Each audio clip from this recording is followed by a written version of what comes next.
Let me guess. It's either one of these two scenarios. You're either researching some easy-to-read manga you're recommending to a non-otaku friend that you are trying to convert and trying to use your line in April and all of the other ones to traumatize them right away. Or you yourself are alone in this journey and new to the world of Japanese culture and or manga reading and you need help on where to start without accidentally traumatizing you because I'm still building my reputation. Want me to get to the point? I'm still gonna do my usual intro. Good morning, good evening, afternoon, or good night, it is me, Jovial. As you have read from the title, I'm gonna list out some manga to read. Wow. Side note, there will be an honorable mention at the end of the video, so stay tuned. What are my criteria though? What do I look for when creating this list? First off, are series that are easy to read. We're looking for something that I call fluff. Some stories are heavy, long, and exhausting. Like, it's an adventure when you're reading it, while fluff is all about sweet, cute, heartwarming, easy, relaxing, and all of the other synonyms for those words.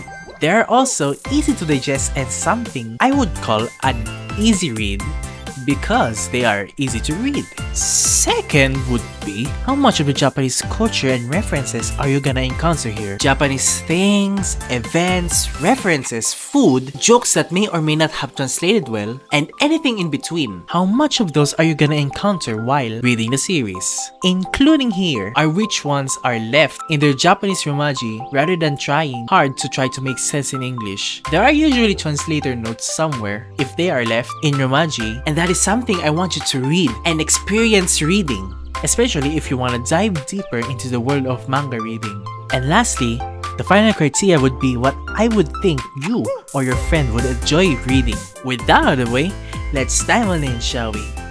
But first, a disclaimer. The selection for the following series is based solely on the anime that I've watched and the manga that I've read, which are listed on our website Anilist. Feel free to comment below if you leave something on or not on the aforementioned list will be a good addition to the video. To see my list, go to this link. I said earlier that I'm gonna give you fluff, so let's start where I got that word from. Number 1 would be Sawayaki Kitsune no Senko-san. Fluff, or mofu mofu in Japanese, is one of the central themes in this series, as you can see in the Anilist description on screen. Culture-wise, the series is kinda on the spiritual side in some aspects, but for the most part, is a cute slice of life series that you may find relaxing to read. You can hear some Senko noises in the anime. Speaking of cute, here is something that is cute and cool at the same time. Pun intended. The ice guy and the cool girl, or Koori Zokusei Danishi to Cool na Doryo Joshi, is a cool, pun intended, romance series that will warm your heart about two co-workers. One is oblivious to the other person's feelings.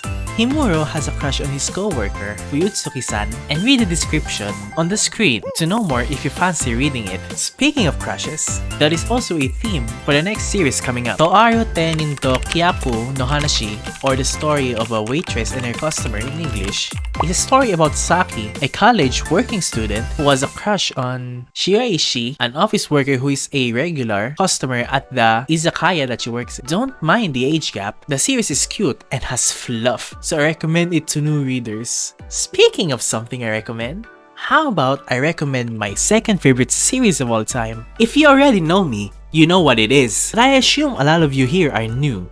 So here it is. It's Soredemo Ayumu wa Yusutekuru. Fluff, not heavy to read, cute slice of life romance. If you can see how big of a super fan I am, then I don't know what will.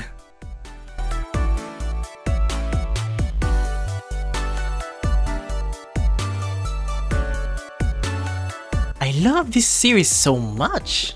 I want other people to know it. It's one of the top 2 of 6 of Yamamoto Soichiro Sensei's current works. And the next entry in this list is the other one in contention for the top spot. Speaking of Yamamoto Sensei, and the main candidate, the first one I think when I'm making the list, is Karakai Jozo no Takagi-san, or Teasing Master Takagi-san. It fits everything in the criteria. The criteria are made for Takagi and is designed with Takagi in mind. I said earlier that this list is in no particular order. While that is true, I really do think that Takagi is one of the series best suited for beginners and would be number 1 on this list if the list is objectively ranked. Amazing work reaching to this part of the video. If you enjoyed the video, please do do subscribe and watch all of my other videos. And if you can, please donate so that I can make better videos for you to consume and to make the quality better while we're at it. With that out of the way, now, the honorable mention would be Komi-san. I find two reasons why I can't include it fully on this list. Firstly, I think the series is more lenient towards the Japanese audience, and it's better to read it if you have more experience and exposure to Japanese media and culture. There are several jokes, gags, and things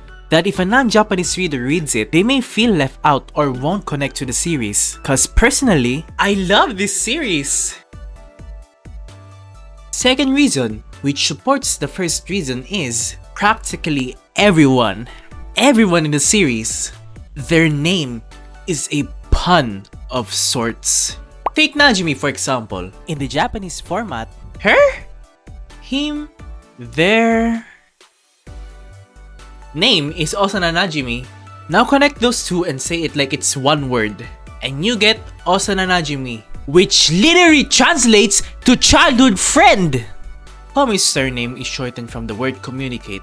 And depending on the family member's first name, when you connect the two, it means something different for each member, which matches their personality and traits, which is a premise for the show. Their name pun is their character or characteristics in the series. The name is how they are depicted in the series. Now, do you have any series that you have in mind that are beginner friendly that you can recommend? I want to know them in the comments. As per usual, that's it for me today. See you all next time. Peace and God bless you all.